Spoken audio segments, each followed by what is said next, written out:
broken homes and broken families, broken families, and everything that comes to us. The hell with I'm not. I'm going to do it all right now.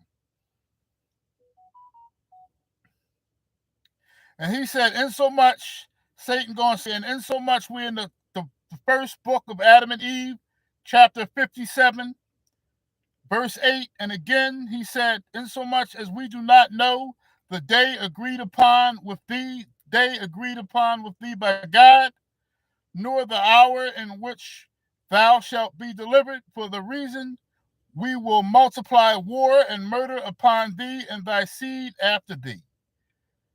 So Satan is pronouncing war against Adam. Satan, right here to Adam, Satan is pronouncing war against the children of Israel. This is our will and our good pleasure, that we may not leave one of the sons of the men to inherit our orders in heaven. For as to our abode, O Adam, it is in burning fire, and we will not cease our evil doing. No, not one day nor 1 hour. And I, O Adam, shall sow fire upon thee when thou comest into the cave to dwell there. Satan just said to Adam that upon your seed, your children, your grandchildren, your great-great-grandchildren, all the way up into you niggas today, Satan said that it will be war. And he won't rest not 1 day or 1 hour. 24 hours a day, 7 days a week, Satan will try to destroy black people. There has been slavery after slavery after slavery after slavery after slavery. Human farms with black people in human farms. There has been multiple murders, countless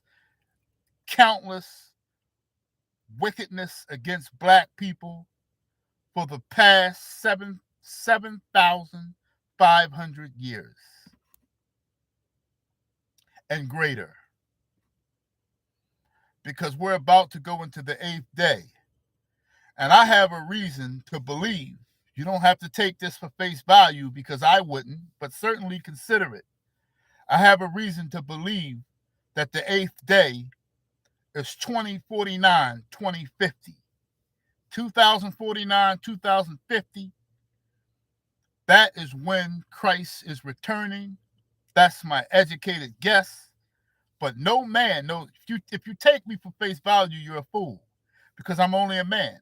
And it says that no man knows the day or the hour.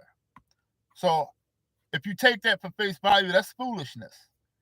But to consider it is not foolish. To at least put it on your back burner and to consider it on a small account certainly won't hurt. Satan is saying, when Adam heard these words, he wept and mourned and said unto Eve, hear what he said, that he will not fulfill aught of what he told thee in the garden? Did he really then become king over us? But we will ask God, who created us, to deliver us out of his hands. Damn. Satan actually told this nigga the truth. I'm not going to give you not near, excuse my language, but I think I shouldn't say it, but I'm going to say it. No, I'm not going to say it. But Satan, I'm not going to give you near a mother effing promise that I gave you in that garden. F you and your wife and your whore ass wife. F both of y'all. I'm not going to give neither one of you nothing I promised y'all. Not only that, nigga, from this point on, for the next 5,500 years and beyond, until my destruction, till my personal death, until I'm thrown in the fire, I declare war. I declare war, nigga, on you and your sons and your sons' sons and your sons' sons' sons, all the way until the end of time. I will hunt you down, me and my fallen angels and the demons that I run, will hunt your black asses down and will kill and pillage and rape and slaughter all of your people all the way until the end of time. My job is to destroy you, to destroy your marriage, to destroy your sons' marriages, to destroy your grandsons' marriages, to destroy your great grandsons' marriages, and over and over and over and over and over again. And I'm not going to keep not ne'er a promise I said to you. F you. Go ask God, pussy. That's basically what Satan is saying. That's what he told him to his face when he came out of the cave. Right after they left the garden.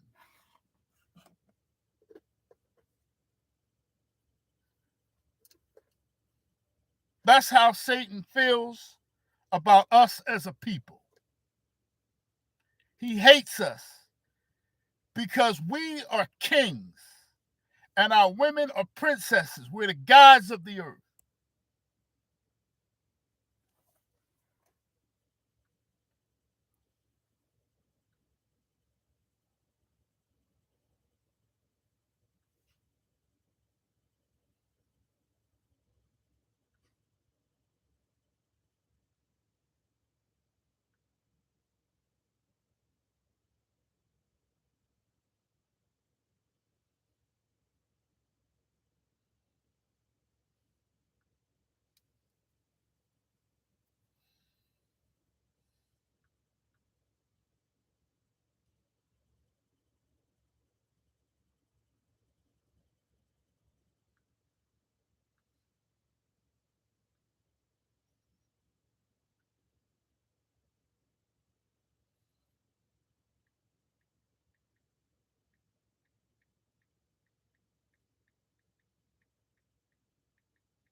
I thought it was 82.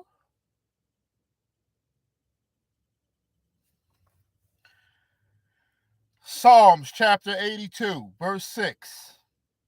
I have said, ye are gods, and all of you are children of the Most High. You Negroes today are the direct descendants of Adam.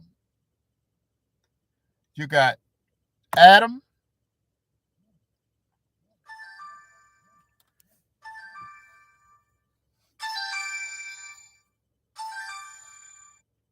you got Adam, Enoch,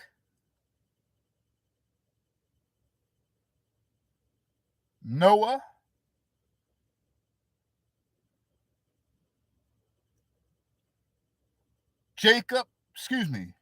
Noah,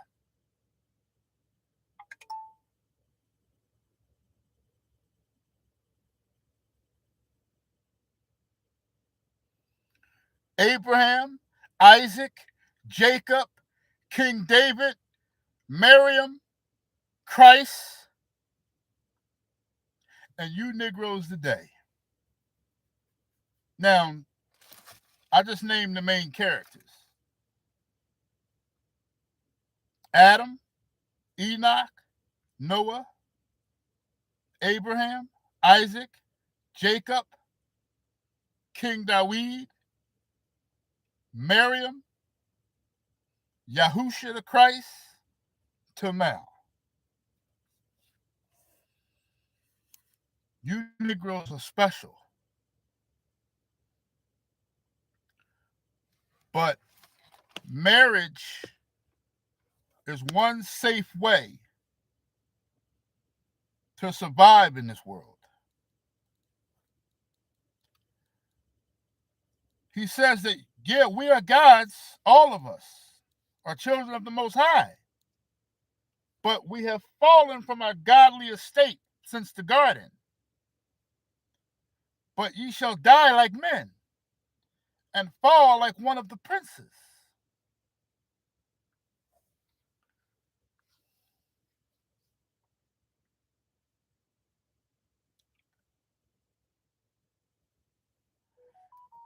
I want to talk about the Kevin Samuel sabotage. I want to talk about the Kevin Samuel sabotage. Now, I want all of you brothers out there that love Kevin Samuel and adoring Kevin Samuel, I want you to understand, I will not say anything disrespectful or derogatory about the dead. However, he was wrong. He had some understanding and he had some comprehension, some scriptural basis, but ultimately he was wrong. The glory of a man is not his money, and the glory of a woman is not her beauty. The glory of a man is not his money, and the glory of a woman is not the esteem of a woman is not her beauty, and the esteem of a man is not his money. These were two very wrong concepts that went left field, that went haywire. They're very wrong.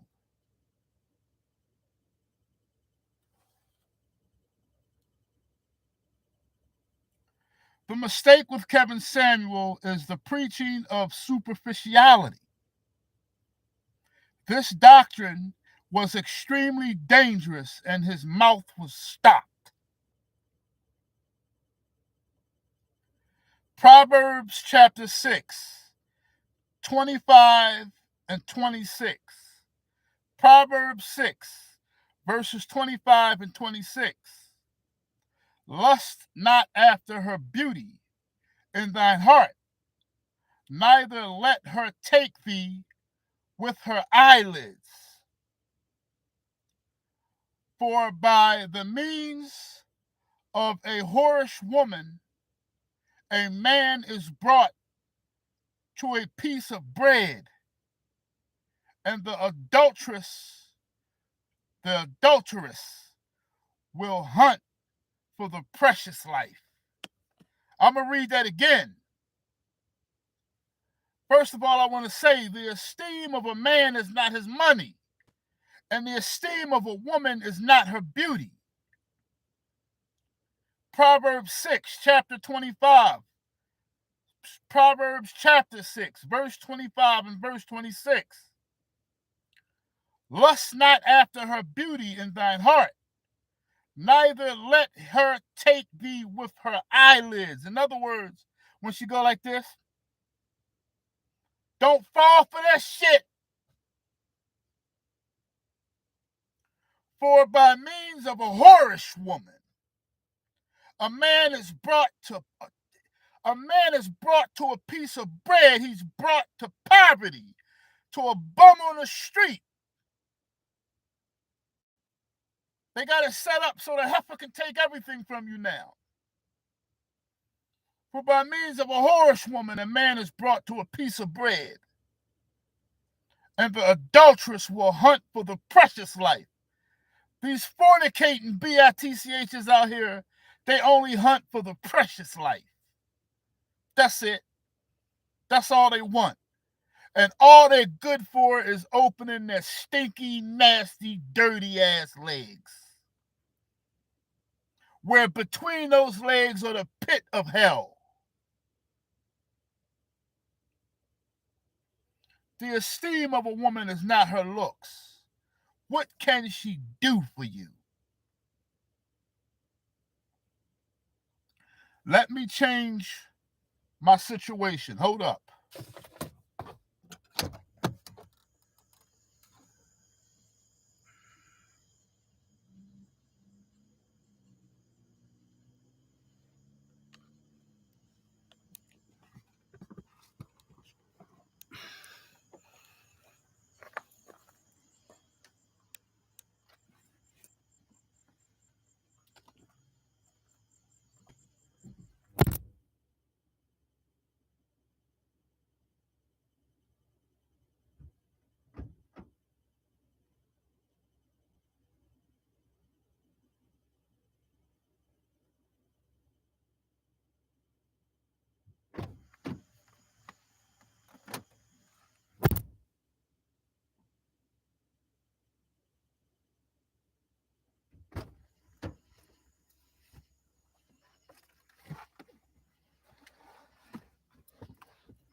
I will do things the way I want to do things. So I want to go to now.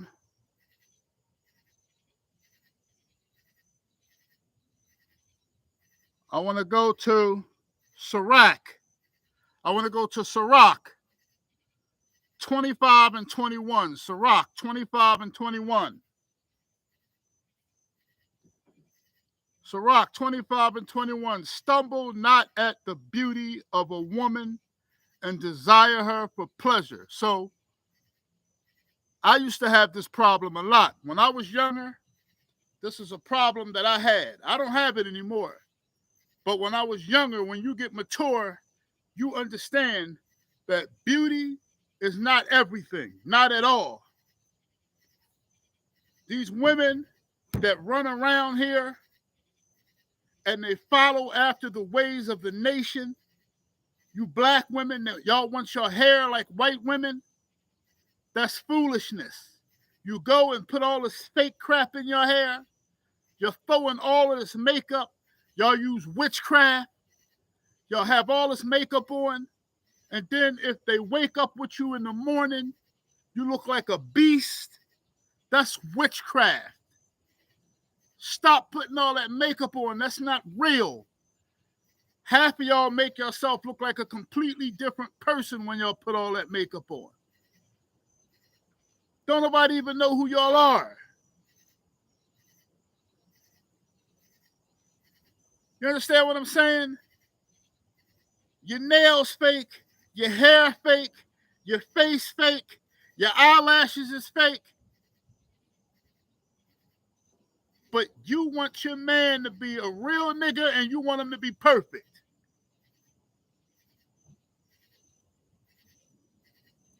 Listen very carefully, woman. Your beauty is not your esteem, not to a real man. Your beauty really, okay, it holds a little bit of weight, but it's really not everything at all. Kevin Samuels made it a very superficial situation. Let me tell you what the esteem of a woman is. Now, today, many of you women, 90% of you women, are not going to meet this standard today. 90% of you women are not going to meet this standard today. But we need y'all to start getting as close as possible. Keep your legs closed. Let me tell you the standard and esteem of a woman. Let's go to Deuteronomy chapter 22.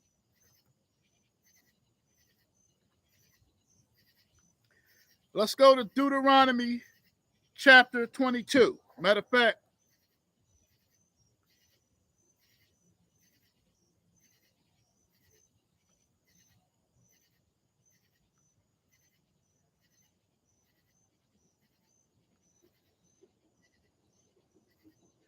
Deuteronomy chapter 22. Let's start at verse 13. Deuteronomy chapter 22. Let's start at verse 13. If any man takes a wife and goes into her and detests her, hates her, and charges her with shameful conduct, and brings a bad name on her, and says, I took this woman, and when I came to her, I found her that she was not a virgin. So, if a man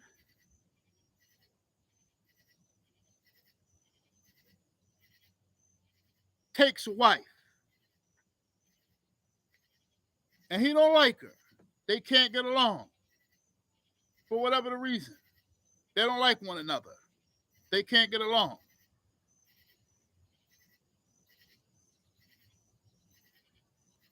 And he wanted to try to get out of the marriage. So he brings a shameful name upon her. The most shameful thing that you could say about a woman in the days of our forefathers was she was not a virgin. She was whoring, smutting, slutting, farting in her father's house.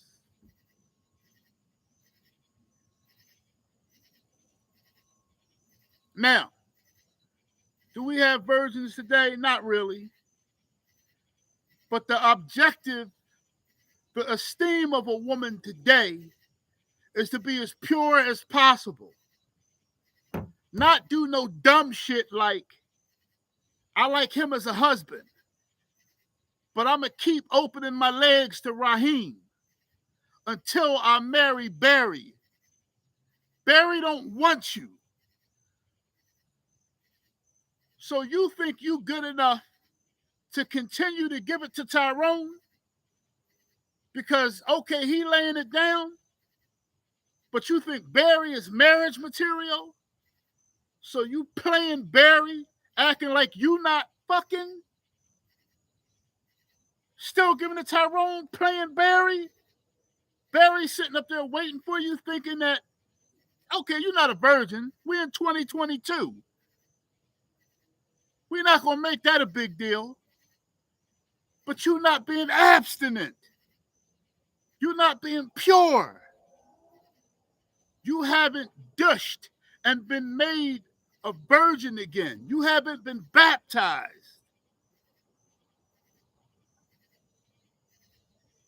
You still banging Tyrone, playing Barry, waiting on Barry to give you the ring, and then mess around and marry Barry and still can't leave Tyrone alone.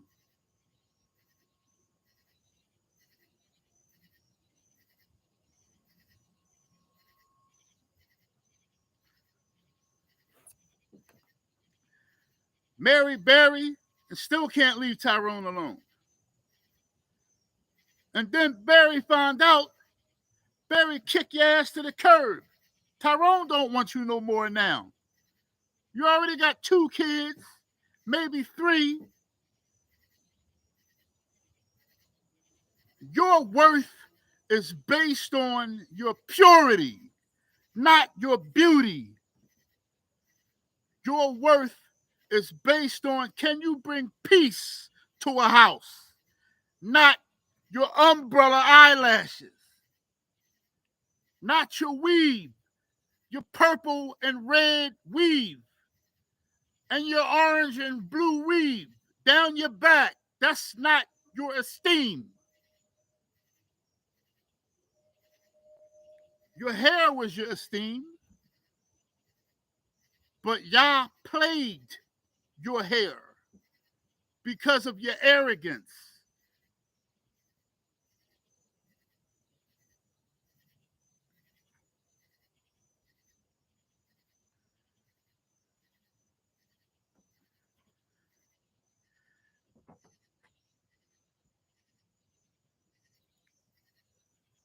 So if this man, he's lying, and he charges her with a shameful conduct and brings a bad name on her and says, I took this woman, and when I came to her, I found she was not a virgin.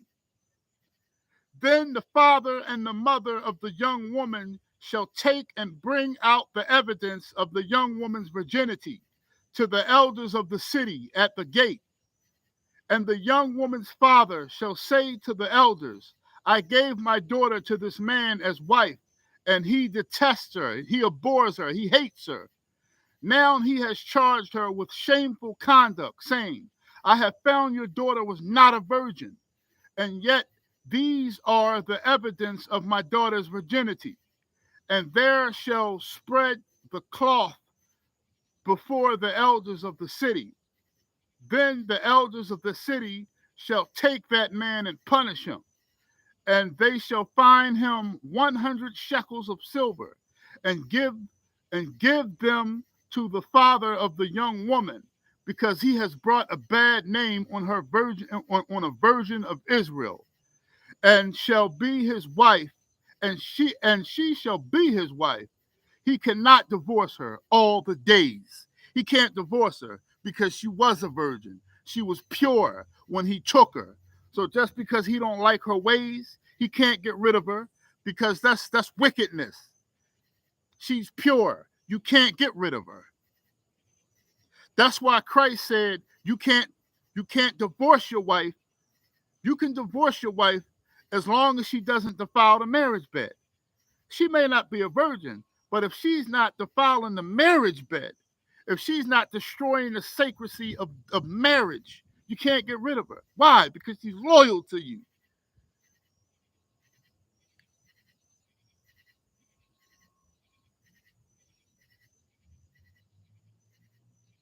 But if this thing is true, and evidence of virginity are not found for the young woman, so if she wasn't a virgin, then they shall bring out the young woman to the door of her father's house, and the men of the city shall stone her to death with stones, because she has done a disgraceful thing in Israel, to play the harlot in her father's house. So you shall put that evil away from among you. So if she is not a virgin, then she is to be put to death, because it was a disgraceful thing.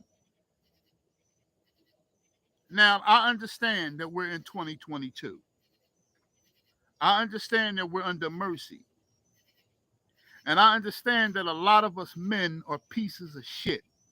A lot of black men are pieces of shit.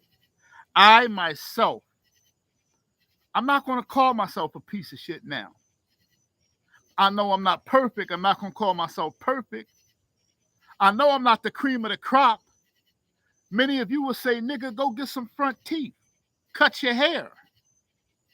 You look like a wolf. You look like you homeless, nigga. Don't nobody want you no way.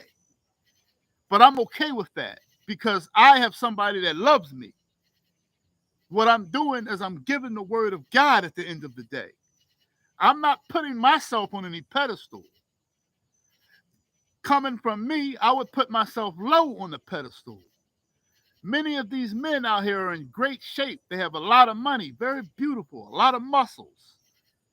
Far better men than I will ever be.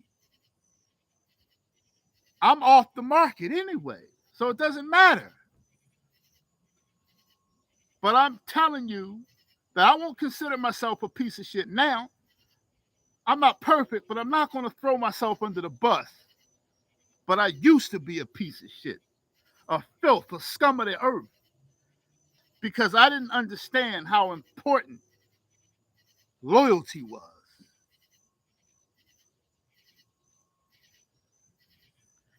And I should have lost my wife. I deserved it, but I was given mercy.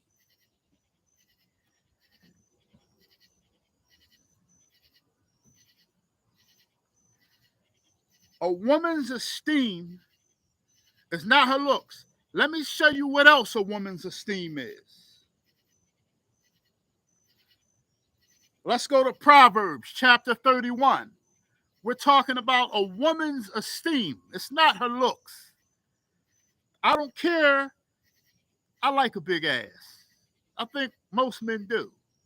I even like a thick woman with proportioned size. I love it.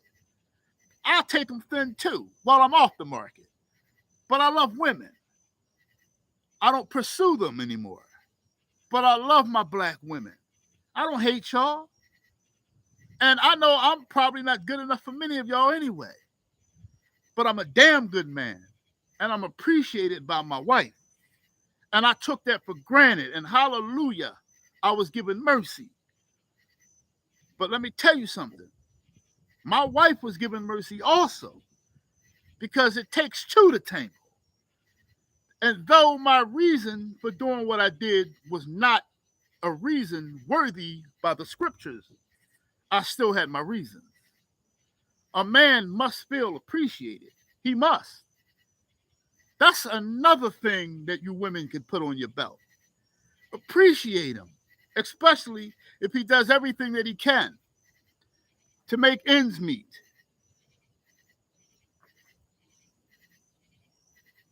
Proverbs 31, verse 10. Who can find a virtuous woman? For her price is above rubies. Does anybody know how rare a ruby is by any chance?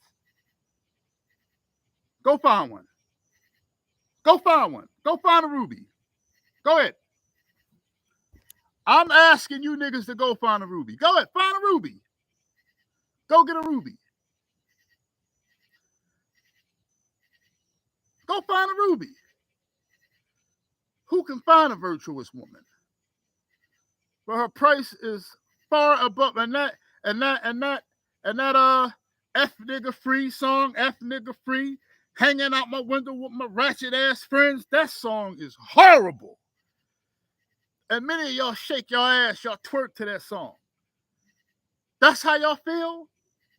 You'll never find a place amongst your people like that. The only type of man you're going to get with that attitude is a specific type of man. He's going to bang your head off and throw you right back to your ratchet ass friends.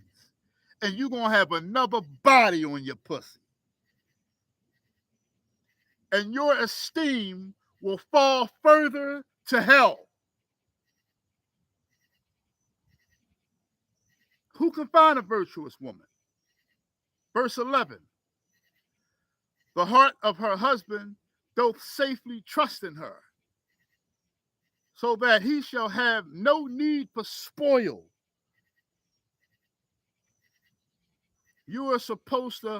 A man is supposed to safely trust in you. Damn, where's she at? What's she doing? You shouldn't be thinking like that. You shouldn't be out in public and your woman got haughty eyes looking at this man, looking at that man. Every time you turn around, she walking away from you.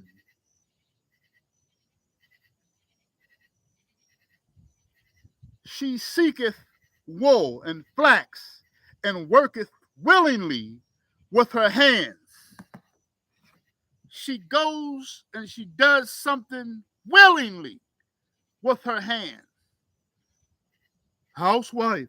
Okay, housewife is good.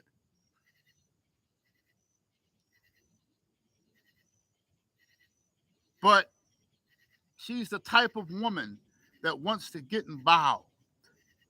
She makes herself useful. Is she broke? Does she bring nothing to the table but her pussy?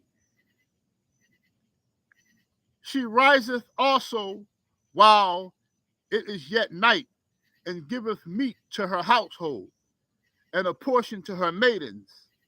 She considereth a field, and buyeth it. With the fruit of her hands, she planteth a vineyard. Wait, she broke? She don't got no money? Just what's between her legs? She considereth a field and buyeth it. In other words, she brings something to what you're doing. She got some type of hustle. She got some type of grind. Whether it's at home, whether it's this, whether it's that. She doing something. She not just watching you carry the burden and break your back. And then when you don't do it, say you not a man or you not a real man. He a broke nigga. While you busting your ass, she coming down on you constantly. Don't you understand? Adam and Eve had Satan to worry about. We have Satan who's walking around roaring like a lion, seeking for any nigga he can devour. We don't need the woman acting like Eve. We need the woman acting like Sarah, acting like Mary, not like Eve.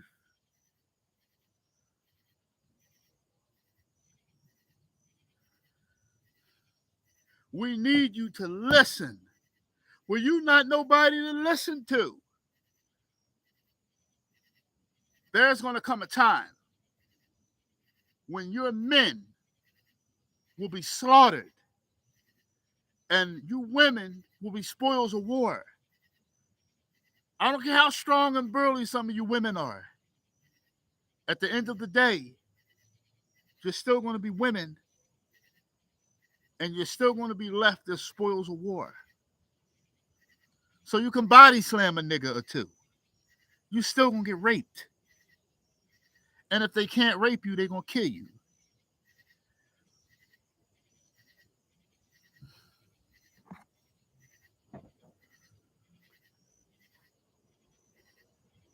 She girdeth her loins with strength and strengtheneth her arms. She gets down. She makes sure that she can be useful. Even if she don't find her own income, can she help you with your income? Do she got a couple hundred to the car note? Do she got $100 or $200 to the bills? You pay $700, $800. She bring $200. You pay $1,000. She pay $300. The car note, $400. You pay $300. She pay $100. You pay $350. She pay $50. Do she got something?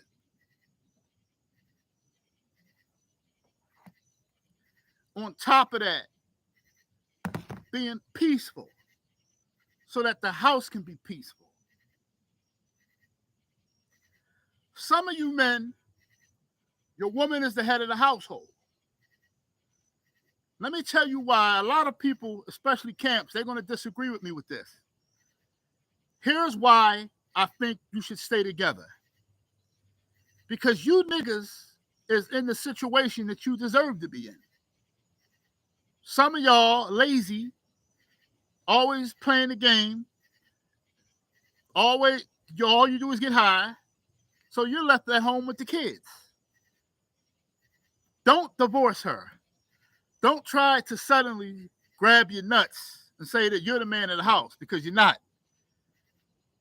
The role reversal works just fine for you. And I don't think that any marriage that is working should be broken apart. Let me say that again. If the marriage is working, I don't care if the roles are reversed. You're just not in the commandment. But if the marriage is working, it's work. I got a friend. I ain't gonna say no names.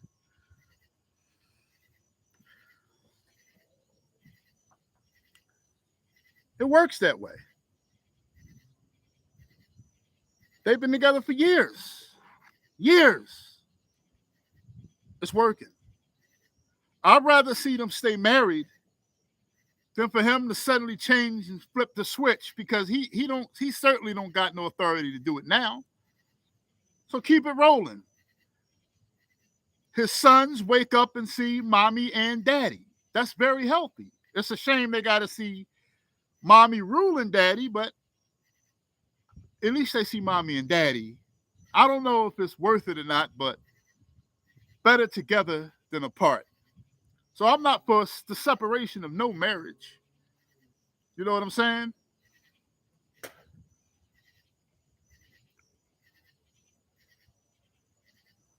One Corinthians 7, 8, and 9. 1 Corinthians 7, 8, and 9.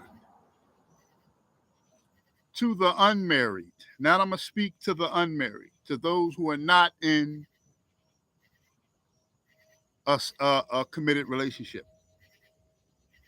To the unmarried and the widows, I say that it is good for them to remain single. This is Paul talking. So Paul was single. And Paul was talking, it's good for y'all to remain single as I'm single. But if they cannot exercise self-control, they should marry. For it is better to marry than to burn with passion. Why did he say burn with passion? Because he's talking about the end will be the lake of fire. Now, it's a problem with what Paul said, because you're supposed to get to know somebody before you lay down with them.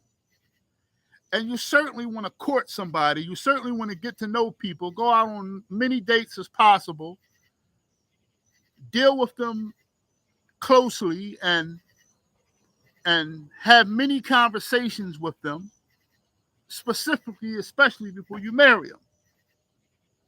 Why? Because you don't want to marry a demon. But Paul says it's better to marry than to burn with passion.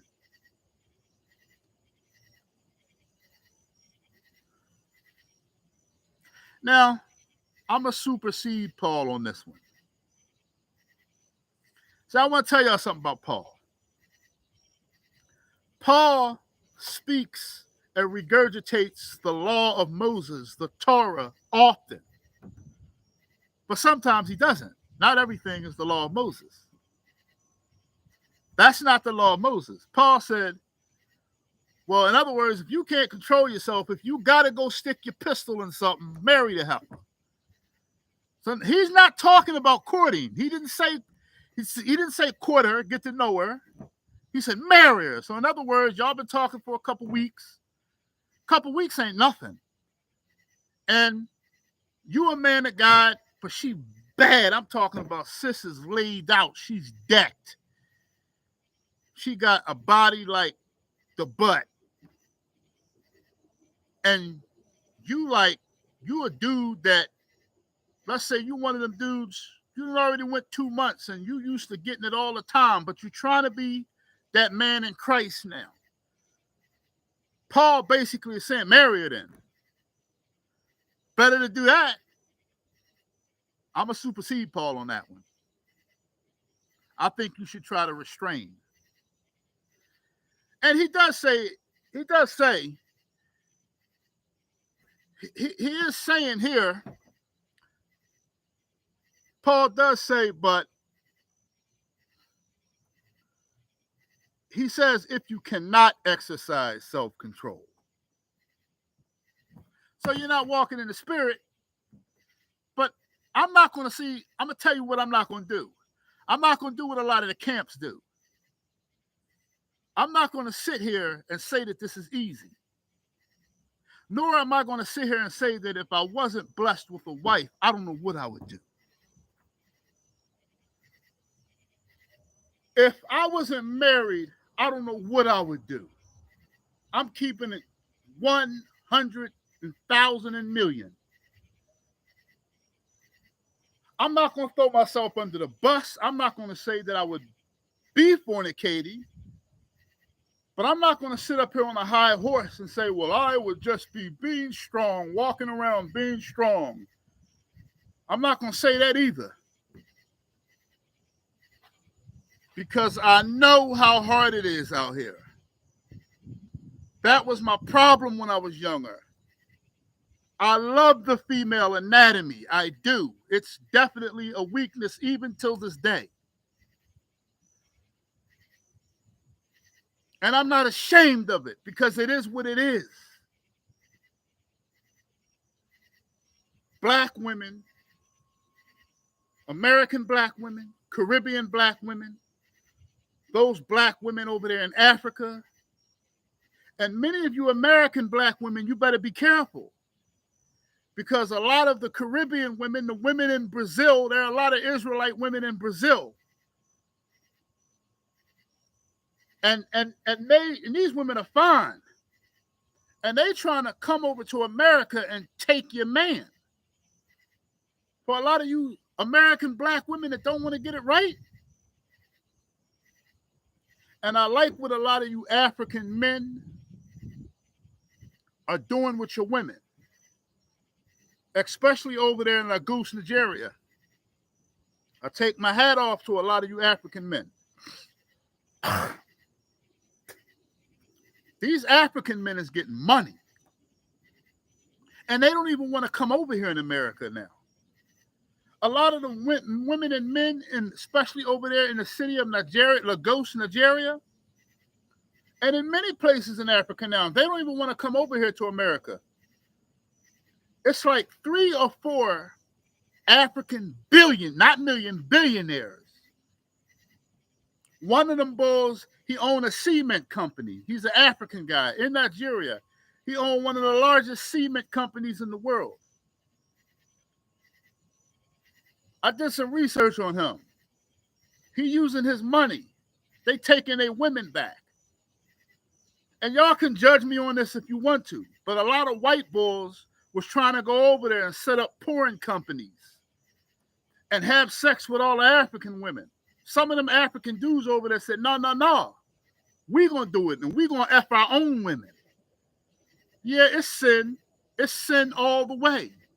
But at least they taking their women back. That's all I can say for that. Us brothers, we can only do what we can do, but so much because Satan, and no, this is not an excuse, but Satan is against the Israelite man. He walks around like a roaring lion, and he's trying to do everything in his power to prevent us from keeping our women. See, when we get back to the kingdom, 7 of you women is going to belong to one of us niggas. But we ain't got it like that now. Ain't nowhere in the world one of us niggas got the money for 7 women. We don't run the kingdom. We don't run the shit. We got to wait till Christ come back. And then what are the odds of you having 7 women? Well, let's not even think about that. Let's talk about 2. Most of the women today are so untrustworthy and so disloyal. And a lot of us men are disloyal too. Us men are a lot of black men are very untrustworthy and disloyal. And you know what the word is? It's called getting played. The elitists have built up a concept of society amongst the black people, amongst black society, amongst black culture called getting played. And no black man or no black woman wants to get paid, wants to get played. So some black women that think, they say, well, before I get played,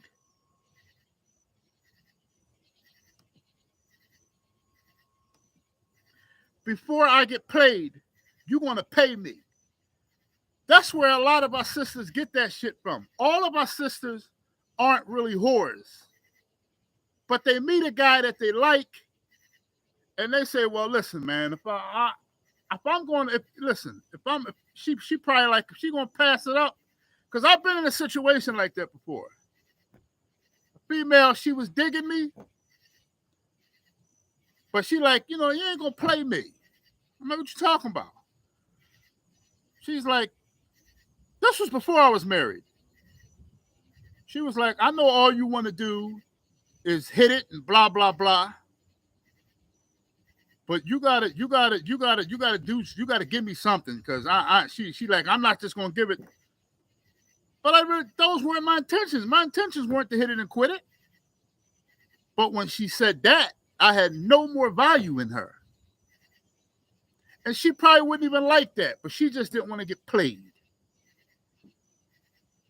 And then men, what we do is we say, well, if you ain't going to give up the snatch, then we don't want nothing to do with you. Because I'm not going to be spending this money and spending that money on you and blah, blah, this, that, and the third, and you play me. See, it's all about getting played now. That's what it's all about. Nobody is going to get caught getting played.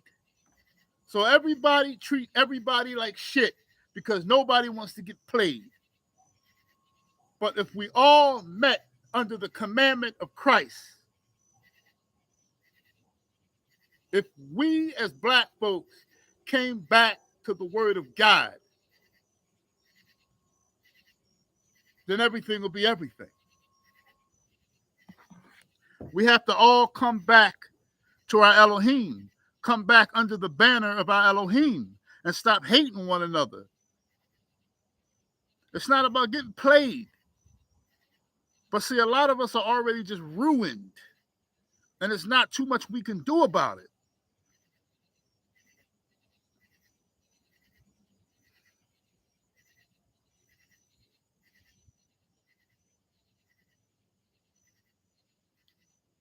Mark chapter 3, 24 and 25.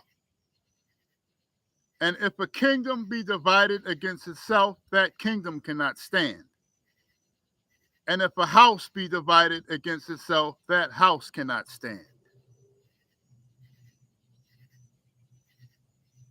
If a kingdom be divided against itself, that kingdom cannot stand. And if a house be divided against itself, that house cannot stand. You don't need the nigga.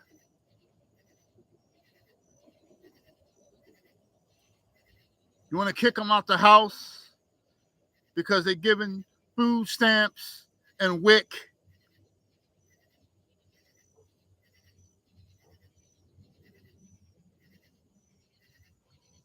So I just want to give y'all a bonus before I leave. I have a reason to believe that the Garden of Eden is somewhere in the Pacific Ocean. Okay? I don't know where. There are many speculations. I'm trying to tell y'all. There are many speculations about the Bermuda Triangle. There are also speculations during, this is about Amelia Earhart. During a decent while in the Pacific Ocean, Earhart radioed that she could not see her landing strip and was running low on gas. Her plane was never found, and questions remained today about what really happened to Earhart. Nothing was ever found. Nothing. No remains of the plane or nothing. Eminent German geologists and ethnologists maintain that the locality of man's primitive origin, the location of man's primitive origin, the seat of the Garden of Eden, the so-called paradise, was in the Pacific Ocean, south of present continent of Asia, westward to Africa, and eastward to Australia. Listen, I don't want to bring up any speculations because there's a bunch of suckers that like to argue. Some people say it's the Leviathan, the sea beast that Yah created that's in the sea. But I thought the Leviathan couldn't move until a certain time. So I don't know. I'm not contesting. Some people say a portal. Some people say a whirlpool. Some people say low density. Some people say that there are angels that are protecting the Garden of Eden, and they smash anything that come within that radius. Remember, the Garden of Eden does have an angel standing guarding it with a flaming sword. And anybody that comes anywhere around the Garden of Eden, his job is to totally destroy the assailant. They found pieces of airplanes, they found bodies, but they haven't found the whole situation. That flame firing sword, he's knocking a lot of things out of the air. He's locking a lot of things. I'm not saying that's what it is. I don't know what it is. I'm not here to debate that. But there are places on this planet that Christ don't want us to go at the end of the day. And if we go around these places, we end up missing, or whatever the case may be. Earhart wanted to drive her plane over the Pacific Ocean. When she got there, after a certain point in time, there's a certain area in the Pacific Ocean where you're like in the middle of nowhere. Your compass goes crazy. Everything goes berserk. Everything starts malfunctioning. And the next thing you know, it's a wrap. You're gone. Nobody ever hears from you ever again. This is not a myth. This is real. Countless ships and countless airplanes have been lost somewhere deep in the Pacific Ocean. Stop messing around with Christ. You white folk, stop trying to go out in the Pacific Ocean. That's one of the reasons why I don't really fly. Them pilots know what's going on, but they're not allowed to tell nobody. I mean, they don't know what's going on, but what I mean is they know that it's something up. They don't know what, but they know it's something up. And in a lot of cases, even an area in the Atlantic Ocean that you can't mess around with. Okay? So there are 3 entrances to hell. I forgot one of the entrances. It speaks about it in the Chronicles of Jeremiah, the beating of the grave. One of the entrances to hell is in Jerusalem. Another entrance to hell is in the sea. I don't know what sea. I don't know whether it's the Atlantic, the Dead Sea, I don't know, the Pacific Ocean. I don't know, but the sea. And then there's another entrance somewhere else. I forgot where he said it was. The 3 entrances to hell. So, I mean, at the end of the day, no one knows. So I'm going to leave y'all with a movie to watch because I want y'all to understand something. The dark days are coming. I want to leave y'all with a Netflix movie to watch called The Platform. A Netflix movie to watch called The Platform. That's the movie I want to leave y'all with. If y'all feel like watching that, I don't think y'all will be disappointed. I believe that they have facilities, maybe not specifically like that, but they have these type of facilities. These directors are trying to tell us something because they've been handed down this information to make these movies, these producers. And then, like I told you, there was a movie called The Cube, right? I think they have 2 parts. They have The Cube and they have The Cube 2. They're making government facilities like this. I have reason to believe that. And as we go more and more and watch out for a famine coming near us, some major trucking companies are in trouble. One of the major trucking companies that import back from Los Angeles to Texas. Texas is the biggest state that it's one of the big hub states. Los Angeles is another big hub state. It borders the ocean. Two of the big trucking companies are slow in business that go back from they go back from Los Angeles to Texas state, Los Angeles state to Texas state. Diseases are running rampant. Men, keep your pistol in your pants.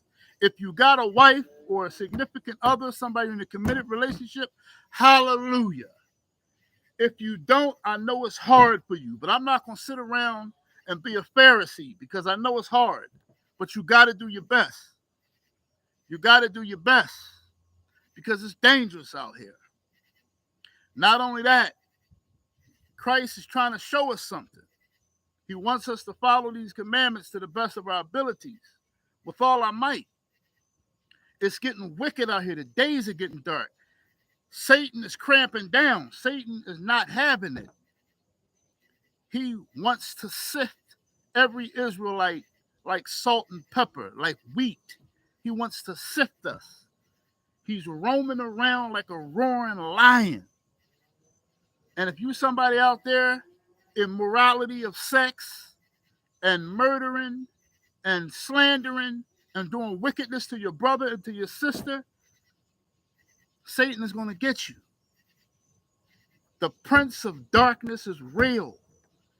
He has been set upon us black peoples. He's been set upon the whole world. See, you can't set a lot of these camps. They got it effed up. Satan don't like white people. He doesn't like them. He doesn't like Arab people. Satan don't like Chinese people. He doesn't like them. He don't like them. He has it. The thing is that his sole reason for living is his hatred for Adam. He attacked Adam through Eve. Satan was so jealous and so envious of Adam that he would risk destruction. He blatantly disobeyed Christ. Don't you understand? Satan told Christ, no, I'm not going to worship that man. He's a man. Even though he was a great man before he fell, he was a god, a demigod, basically. Satan thought he was greater than Adam. And he said, no. Whatever then. I'm not going to bow down to Adam. Sorry, Yahuwah. Do with me as you please. You can read about it yourself. The scroll of Adam and Eve, 1 and 2, are the word. They are the lost scrolls out of Genesis. The first book of Adam and Eve is the detail of Genesis, basically given to you in detail how it went down. Because the book of Genesis, it skips a lot. It just tells you the main factors. The prince of darkness is looking to destroy us black people every day and every night. Every time you see another cop kill another nigga kill another nigga, it's because we break the second commandment, which is to love thy brother as thyself, because there are really only two commandments. Love Christ, love the Father, and love your brother. And we break the second commandment by hatred toward one another. Have mercy toward one another. Have compassion to one another, your brothers and your sisters' feelings. Because if not, you're going to get caught out there by Satan. And Christ is going to judge you for breaking the commandments.